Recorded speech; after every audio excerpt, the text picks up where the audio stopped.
परभणीमध्ये जिल्हा नियोजन समितीचा अधिकारी तात्काळ निलंबित करण्यात येतोय। उपमुख्यमंत्री अजित पवार अधिकाऱ्याला फटकारत कार्यमुक्त केले। निधीत गैरप्रकाराप्रकरणी अधिकाऱ्यांवर कारवाईचा सुद्धा इशारा आहे। अधिकाऱ्यांवर आरोपानंतर तात्काळ निलंबन करण्यात आलेले आहे। अजित पवार यांच्या थेट निर्णयामुळे अधिकाऱ्यांमध्ये आता धडकीच भरलेली आहे। या घडीची ही महत्त्वाची बातमी आपण पाहतोय। परभणीमध्ये जिल्हा नियोजन समितीचा अधिकारी तात्काळ निलंबित झालाय। उपमुख्यमंत्री अजित पवार यांनी अधिकाऱ्याला फटकारत कार्यमुक्त केलेलं आहे। निधीत गैरप्रकार केल्याप्रकरणी अधिकाऱ्यांवर कारवाईचा बडगा आहे।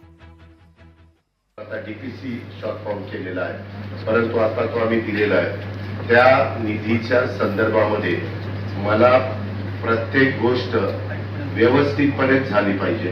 काही ठिकाणी मला अनुभव महाराष्ट्रात आलेला आहे की तिथं चुकीच्या सवयी आहेत, त्यामध्ये गडबड केली जाते। मी त्याच्यामध्ये जिल्हाधिकाऱ्यांना पण सोडणार नाही, डीपीओला पण सोडणार नाही। सगळे डीपीओ माझ्या